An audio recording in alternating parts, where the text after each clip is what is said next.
નમસ્કાર ખેડૂત મિત્રો, એગ્રીઝોન ગુજરાતીમાં આપનું હાર્દિક સ્વાગત છે. માત્ર 60 દિવસમાં તૈયાર થતો પાક અને ઓછા ખર્ચે વધારે નફો, આવો જાણીએ મગની ખેતીની સંપૂર્ણ માહિતી.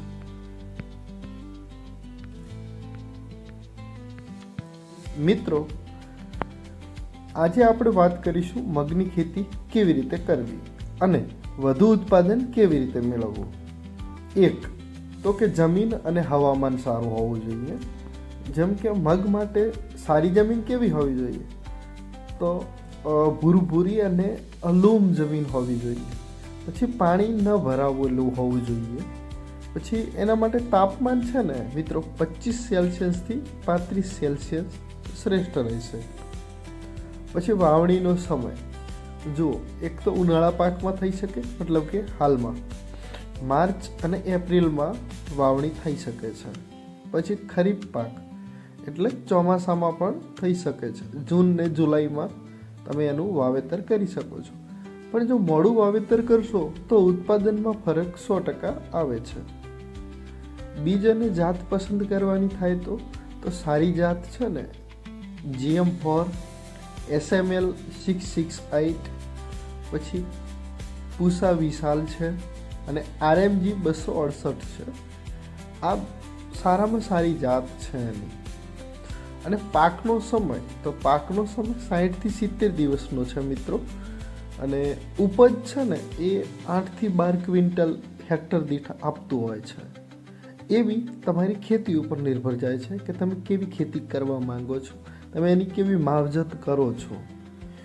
બીજ દર અને વાવણીની પદ્ધતિ, તો બીજ દર છે ને 20થી 25 કિલો તમારે હેક્ટરે નાખવું જ જોઈએ. 20થી 25 કિલો નાખો તો છે ને જમીનને અનુકૂળ રહેશે. પછી અંતર કેટલું રાખવાનું?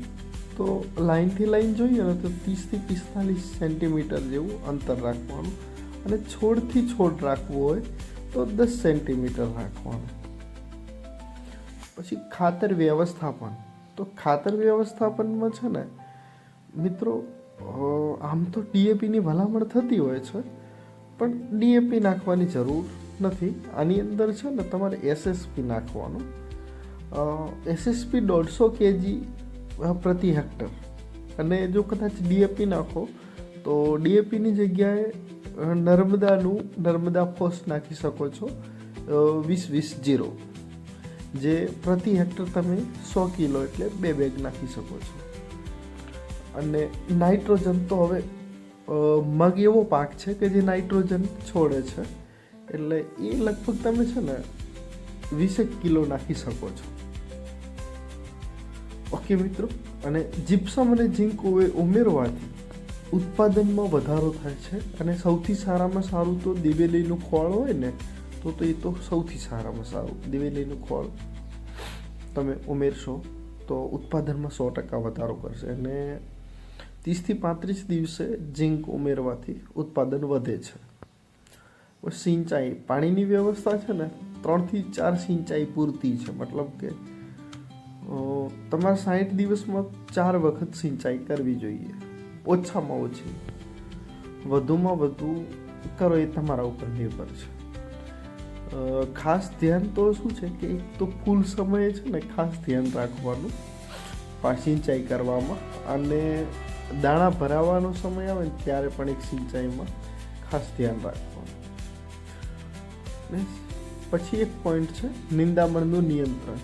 તો છે ને 20થી 25 દિવસમાં નિંદામણ દૂર કરી દેવાનું. શરૂઆતનો સ્ટેજ હોય ને એ ટાઈમે છે નિંદામણ દૂર કરી દેવાનું. અને 1-2 વખત તો હાથથી પણ નિંદામણ કરવાનું.